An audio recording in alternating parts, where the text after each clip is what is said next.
At this point, like, it has to be a fucking joke. Trump chose E.J. Antony, a member of the Heritage Foundation, to become the new head of the Bureau of Labor Statistics. You know, the same Heritage Foundation that authored Project 2025. Hi everyone, if you're new, welcome. If you're not new, you know what fucking time it is, bitch. Time for the daily script. Trump fired the head of the Bureau of Labor Statistics, or BLS, because the jobs report didn't flatter him, so he called it fake. So he's now replaced her with a Heritage Foundation guy who once said that the BLS needs to be taken to with a chainsaw. And as if that wasn't bad enough, aside from the fact that E.J. Antony looks like a straight up fucking demon, as if he crawled out of the movie Insidious itself, he also helped write Project 2025, the far-right blueprint to gut federal agencies and remake the government in Trump's image. This is like firing your doctor for telling you you have high blood pressure and replacing them with a guy whose medical degree comes directly from WebMD's random symptoms generator. The BLS is where we get the official numbers for jobs, wages, inflation, the things that affect your paycheck, Social Security, your interest rates. The data literally moves global markets. And now it's being handed to someone whose resume is basically, I hate BLS and I co-authored a plan to politicize and dismantle agencies just like it. Now, Trump is obviously lying out of his ass saying that our economy is booming. And he says that this new guy, E.J. Antony, is gonna make sure that the numbers are honest and accurate. Translation, the numbers are probably gonna be whatever Trump wants them to be. And here's the danger with all of that. If this guy, E.J. Antony, suspends the monthly jobs report like he's been hinting at, we won't just lose transparency, we will lose the ability to hold leaders accountable when our economy tanks. This is literally the economic version of removing the batteries from your smoke alarm because you don't like the beeping sound it makes. So congrats, America! The man who basically called BLS stats phony baloney co-wrote Project 2025's plan to dismantle agencies like BLS and wants to kill the job reports is now in charge of the job reports. What could possibly go wrong? You trying to change the age of consent to 14 just tells me that you're a predator. That's all the fuck that tells me. You and everybody around you that's agreeing are predators. Period. Hey guys, welcome back again to the channel and thank you so much for clicking to watch this video. So guys, right now that Trump is trying to change the adulthood age from 18 to 14 years of age, like, what do you guys think about it? Do you think that 14 years of age should be considered as an adult? And do you also think that as a 14 years old girl that you will be able to get married and start having children?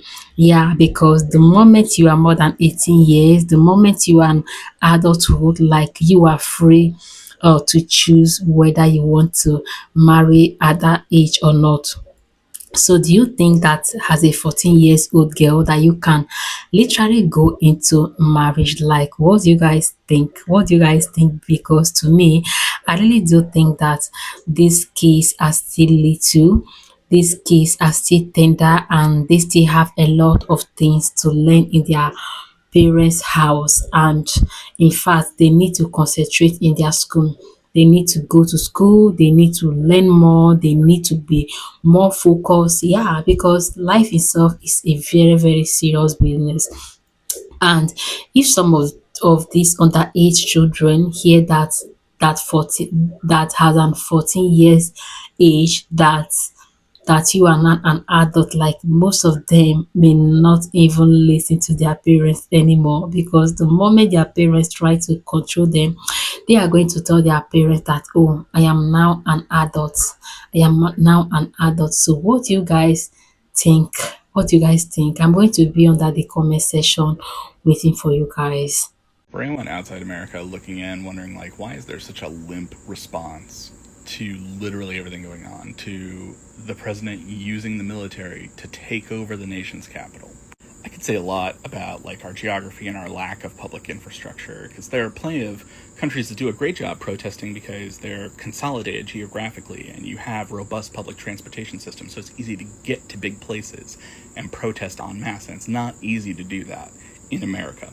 But really the big problem is something called the 13th Amendment. So we had the 13th Amendment, which abolished slavery in America, unless you're a prisoner, which Black Americans will tell you probably explains an awful lot about why they have been racially profiled and targeted by the police for almost 2 centuries now. Because if you are in jail, it's not illegal to treat you like a slave. But around that same time, we started to switch our economic system to something called capitalism. And in America, we have a special flavor of capitalism where they realize that, hey, this old form of slavery, not very palatable to the masses. They're not a big fan. We fought a big war over it. So what is a different form of slavery that makes people feel a little bit more comfortable? And that is essentially American capitalism. It is a modern day form of slavery. The majority of Americans are just a paycheck away from being homeless. Every single American is dependent on having employment, gainful employment, to have access to health insurance. Even people who are on disability, as an example, or very young children who have been orphaned, something like that, we have very weak social systems to provide medical coverage to these people. And so you also have these states that have really poor worker protections. It is not an accident that the state I live in is ranked simultaneously the best state in the nation for businesses and the worst state in the nation for employees. And the simple fact of the matter is, if you get everyone in a spot where they cannot afford to lose their jobs because they would be homeless, they would lose access to healthcare, then you get a complacent society. And that income inequality, that disparity is only being further ripped over to the side by this administration, by conservatives, by Republicans in particular. And I know this is not a super popular opinion with some of my friends on the left, but there is not a way out of this that does not end in a very particular way. There's not. Because the next thing that they're going to do is they're going to come for elections. They're absolutely going to do it. Donald Trump says he's going to extend the takeover of the D.C. police beyond 30 days, whether Congress likes it or not, which would be in violation of the law. Trump says he's going to declare a national emergency and that under the law he's allowed to take over the D.C. police indefinitely if there's a national emergency. The problem is there is no national emergency. Trump has done the same thing on tariffs, and at some point, some judge has got to step in and say, we live in America, we live in a democracy, we don't live in a dictatorship, and the president doesn't get to break any law he wants simply by declaring an emergency when there is one. None. On tariffs, for example, Trump has put a 50% tariff on Brazil, citing his emergency authority, because Brazil is prosecuting the former president that tried to violently overthrow the country. He tried to steal the election, just like Trump did. So Trump doesn't like it because, of course, it's what Trump did. Now on this, Trump is claiming crime is out of control in D.C., but we all know the statistics. I live in D.C. Crime's always been a problem here, but it's gotten much better in the last several years, and we're not even in the top 10 nationwide. So there is no crime emergency in D.C. Trump just wanted to change the topic from Epstein, basically. At some point, we aren't America anymore if the president has unlimited power to do this kind of crap. And by the way, Epstein. Hey, what's up, America? I want to talk about politics for a second, namely my politics. Some of you say I'm full MAGA, some of you say I'm a socialist, others say a libertarian revolutionary, and others a dumb fuck. But here's some of the things I think we need to do here in the United States as our government, so buckle in because here's my policies. And if you don't like it, I don't know, I guess suck my... So the first policy is term limits, just straight up term limits. We need term limits here in the United States, not exceeding 8 years, period. That means Congress, Senate, President, Supreme Court, any federal judge, I don't care what your position is, whether it's appointed or whether it's elected, 8 years and then get the fuck out. That's it, you got 8 years. If you can't do it in that time, fuck off. I don't know what to tell you. Go back to your life. This isn't me paying for you forever to be rich. This is you doing a job and getting the fuck out. The second policy is to make lobbying illegal. Period. Did I fucking stutter? Lobbying is so bad right now that all they do is give gifts for votes pretty much. And that's at every level of government. So lobbying, fuck you, that's illegal. No more. Fuck off. Then, of course, we have end the IRS and end income tax. See, the billionaires complain that they're paying 96% of all taxes.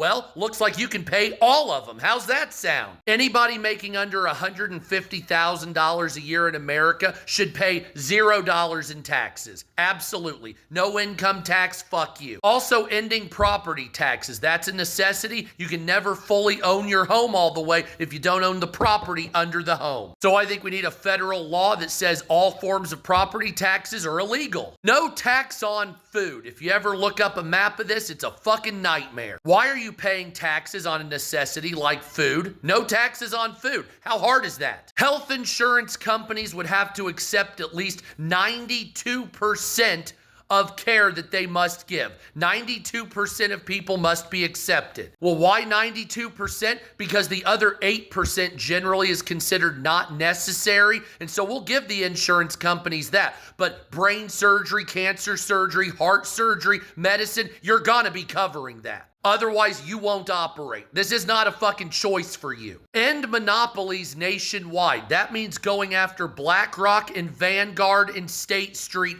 as a necessity. Uphold the First Amendment. That means any groups of social media or any political fuckbags trying to silence you, criminal charges, eat shit, per 18 U.S. Code 241 and 242. Now, I'll do a separate video about this one, but my plan is to initiate a second Bill of Rights. If you don't know what the second Bill of Rights are, it's a Bill of Economic Rights. Go look it up. The second Bill of Rights gives you the right to a useful and remunerative job, the right to earn enough for food, clothing, and recreation, the right for farmers to make adequate gains off of their crops, the right for every businessman to deal without monopolies, the right of every family to a decent home, the right to adequate medical care here in the United States, economic protection from old age, sickness, accident, and unemployment, which we already have. Any society that doesn't take care of their elderly or sick adequately is a piece of shit. We're a piece of shit now. And of course, the right to a good education. Obviously, your tax dollars already pay for state-funded universities, which that also segues into the fact that student loans, as high as they are, shouldn't even be available, period. I would argue student loans should only be available for private colleges, and you shouldn't get anything going to a state college at all. Maybe a small amount under $10,000 for the whole 4 years to pay for books, but other than that,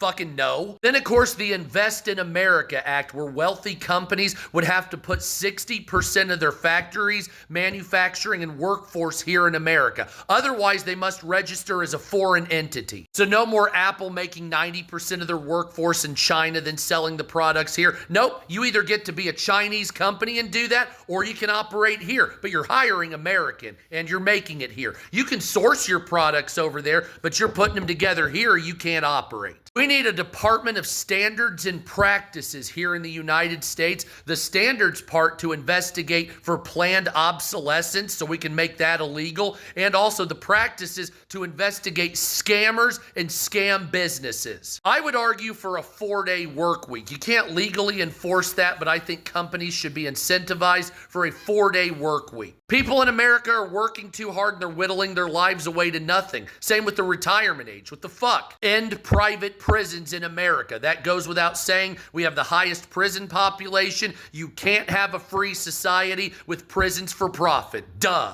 Decriminalize it, green, nationwide, and let states decide if they can sell it or not. But nobody can get arrested for it. Fuck you. It's gone on long enough. I would like to introduce a Veteran Housing Act that basically says if you're in the service for 4 years, you get 50% off on your house, and a reduction on cost until you go career. 20 years, it's free. I'd like to see harsh animal cruelty penalties to the point where people can go to jail for up to 20 years. I'd also like to introduce a Military Mortgage Reduction Act. Once again, the longer you're in the service, the lower your mortgage rate. I'd like to make sure the southern border is secure, not only with the wall, but electronic border measures and the United States military. Something's got to be done with the cartels here. We got to stop this immediately. I'd like to produce desalination plants on the West Coast to alleviate the droughts that happen on the West Coast and fuel places like Las Vegas, the Colorado River, and Los Angeles with much needed water. And if you want a case study, the city of Perth, Australia, half the water comes from desalination plants. Fuck you. I'd like to start a Patriot Institution Act, meaning if your business or institution is anti-American, it's not allowed here. I'd like to see felons be able to vote legally, travel internationally with a passport, and own guns as long as it's not a violent criminal. I'd like to see a nationwide high-speed rail network, something that's similar to what China has, between all major cities here in America. That's almost a necessity. I'd like to see an Infrastructure Evolution Act, not just rebuilding infrastructure,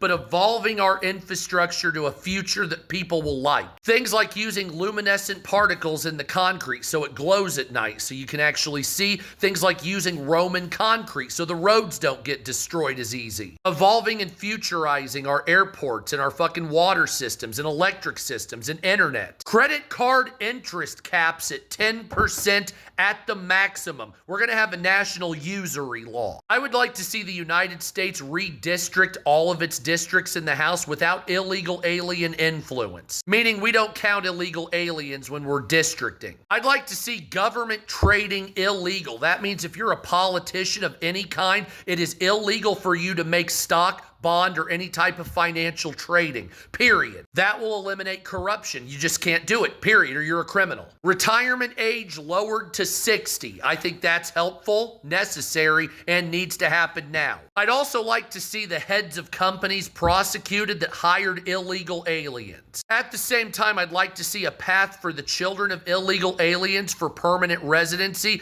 Those are people between the ages of 16 and 24. It's time we get rid of the surveillance state. That means getting rid of the Patriot Act here in America. We also need to repeal Citizens United. That's a shit show. Check out what that is. You'll know why it needs to be repealed. Instead of only focusing on air quality and getting rid of carbon out of the atmosphere, I'd like to focus on cleaning the water and land and getting rid of plastic particles in the ocean, specifically the Great Pacific Garbage Patch. And I'd like to see all forms of weather modification made illegal if possible. And if you have any other suggestions, put them in the comments, but this is kind of the path I believe. Oh, and strict adherence to the Constitution. Yes, that means open carry weapons. Don't like it? I don't give a fuck. Fight me. So guys, my take on this 14 years old to be considered as an adult, to me, I really do think that these are still kids. They are still little. They still have a long way to go in life. They are still tender. They have a lot of things to learn. Yeah, at first, like, they need to be more focused, especially in their academic area. Yeah, they need to be focused. They need to go to school. They need to learn more. They need to be focused. Yeah, and to me, I can't consider a 14 years old child getting married and going into marriage. You guys should remember that when a 14 years old girl is going into marriage, like, they will be getting married to an older man, a man that is more older than them. And these children might be cheated along the line. They might be cheated. And yes, to me, I don't know Trump intention for saying this. I don't know his intention, his reasons for saying that 14 years old should be considered as an adult. But in the other way around, like, most of these 14 years old children, like, they can do and undo. They can do and undo. They can do some certain things that you can never imagine. Yeah, most of them has had numerous boyfriends. Like, I am talking about the ladies now. Even the boys, they have held surplus girlfriends, surplus. Yeah, because the world is changing and everything is just changing. But nevertheless, to me, I don't think for them to be considered as an adult is quite appropriate. Yeah, they should allow them to grow or develop some sense of reasoning. Yeah, and to also be more serious and more focused in life. Yeah, that is that. Well, guys, thank you so much for watching this video. Let me know what are your thoughts, and let me know what you think about this video in the comment section. Do you think it's appropriate for a 14 years to be considered as an adult? What are your take on this? I'm going to be under the comment section waiting for you. And do you guys also think that as a 14 years old child that you can get married? What do you guys think? Thank you so much for watching this video, guys. Stay tuned and see you in my next episode. Bye.